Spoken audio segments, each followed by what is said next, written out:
So thank you for having me here. Just a little bit about who I am and where I work. So Transparency International is a global anti-corruption NGO. We have what we call chapters in over 100 countries, and I work for the UK, one of those. So amongst other things, we look at how the UK facilitates dirty money coming from corruption moving around the world. So for example, we've looked at how dirty money flows into UK property, and we also look at how UK professionals help move that money around the world. And what I'm going to be talking about today is touches on our work on enablers and anonymous companies and corporate vehicles. So these vehicles are similar to companies, and you don't know who is the owner or who controls it. So this is a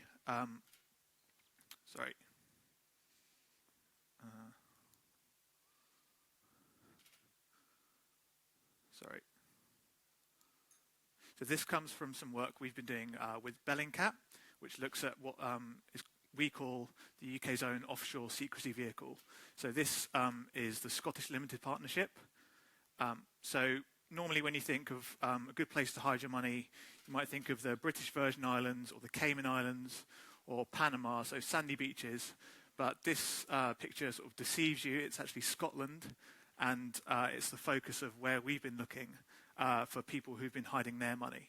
So they've been using a vehicle called the Scottish Limited Partnership to launder billions of pounds from Eastern Europe to the West and then offshore again. So what is a Scottish Limited Partnership? It's like a company, but so it can be used to buy property, enter into contracts, and also it can be sued or sue other people in court. But unlike a company, you don't need a real person to be behind it. It can be controlled by two. It can be controlled by two anonymous companies. So, for example, you could have one in Belize, one in the Seychelles, and they would be the general partners and limited partner of, for example, Secret Treasure LP, which have a Scottish address.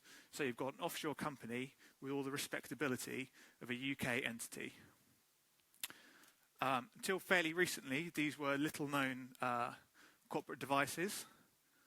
Should be coming up on the screen soon. So between 1907 and 2007, around 4,000 or 5,000 of these were created. But between 2007 and 2017, we've seen an explosion in the amount of these entities. There we go. So in about 2008, you had new laws passed in the UK, which meant that you had to disclose an individual, a real person behind your company. And that has, we think, made people flock to this other type of company, the SLP, because you don't need to disclose the real person. So you can see that's exploded in the past 9-10 years or so. So in 2016, for example, you had more SLPs created than you did between 1907 and 2007 put together. So this is now becoming an even more common device. So at TI and at Bellingcat, we wanted to find out a little bit more. So we started to dig into the SLPs and where they are. So when you look on Companies House, which is the UK's company registry, you get this sort of very basic level of information. So you get the number, you get the registered office, you get whether it's active or not, and you also get the date it was registered on, and that's pretty much it. So we used a data scientist to scrape all this data using the Companies House API. I'm not a particularly technical person, so I wouldn't be able to talk to you about the exact specifics of that. But essentially, we got all 30,000 records of SLPs, and we looked at where they were registered. So we found that 70% of the SLPs registered in the past 10 years or so were registered to just 10 properties across Scotland. So one of these properties, it doesn't look like a hub of industry particularly, but this is the home to 2,207 SLPs and almost 500 companies, this sort of smallish building pictured in red. So nice, just around the corner is a shop called Nice and Sleazy, which is a fairly accurate description of what SLPs are used for. So we've got thousands of these registered just a handful of addresses around Scotland, which indicates that these are being created by just a handful of people. So added to that, the anonymity that they provide, there's something suspicious going on here. So we wanted to delve a little bit deeper into how they were being used and who they were being used for. So this is an example of incorporation papers for Scottish limited partnerships. This particular one is called Hilux Services. We'll come back to it in a little while, but it shows you again how easy and simple they are to set up and how little information you have to file. So this one has two partners, Solberg Business Limited and Akron Resources Corp. Both of them seem to have the same signature, so that suggests they've been set up by the same person. But both of these companies are registered offshore. They're in secrecy jurisdictions, so we don't know who this person is. You also have the presenter's signature there. So the presenter is the person that set up the company and sent in the records. So sometimes this will be a trust and company service provider, or sometimes this will be the individual who wants to set up the business. Bellingcat spent hours and hours and hours taking this data manually and putting it into spreadsheets so we could find out who was behind these and try and get a little bit close to what they're being used for. So what we found was fairly shocking. Over 70% are controlled from offshore, so they're being used as de facto shell companies with the respectability of a UK address. The most common places that they were controlled from is Belize and the Seychelles, which aren't typical secrecy jurisdictions, but they do have a lack of transparency over who's controlling them. So they are ideal ways to launder your money through them. Coming back to Hilux LP, that was involved in a case that was brought by the European Stability Initiative, where they alleged that Hilux, along with 3 other UK entities, channeled almost €2 million worth of bribes to a senior Italian politician who allegedly lobbied for a report into human rights abuse in Azerbaijan to be dropped by the Council of Europe. Now, we wanted to find out a little bit more about these two in particular. These are limited liability partnerships, so they're a little bit similar to SLPs, but they have more filing requirements, so we could find a little bit more about them. So these two limited liability partnerships are both, again, controlled offshore. So we wanted to find out how many other UK companies and entities were controlled by the same ones. So we're building a bigger picture of suspicious companies and how big the risk is in the UK. So what our research found was these companies had an immediate network of 729 UK registered entities where they had at least one of either of these companies controlling them. And then on a broader scale, they had a sort of company family, if you like, of up to 8,000 UK entities. So these are 8,000 fairly high money laundering risk UK entities, many of which are still active and carrying on business. Another case that SLPs have popped up in is the Moldovan bank scandal, which saw about an eighth of Moldovan GDP being taken out of the country mysteriously, $750 million of which went through an SLP and disappeared. So these SLPs were both registered at the same address, 45 Rose Hall Road, which is just a small residential building in Scotland.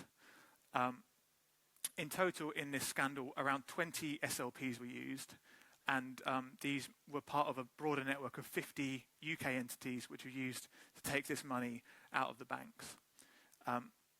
So something we've been looking into a little bit further is who is setting up all of these entities and who's profiting from this. So we've started to build a database of UK entities which are involved in money laundering and corruption. And some things we're looking to do in the future is identify what's called nominee directors. So these are characters that pop up time and time again in money laundering cases, and they seem to be able to do this with impunity without any consequences for them.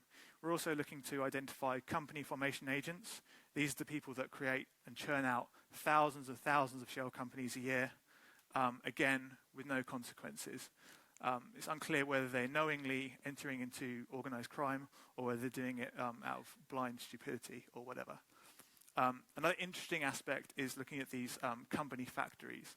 So we saw one earlier which had 2,207 SLPs registered to it. You get some in the UK, in London in particular, with tens of thousands of UK companies registered to them. So these are sort of brass plate addresses which often turn up in some of the most sort of heinous corruption and money laundering crimes.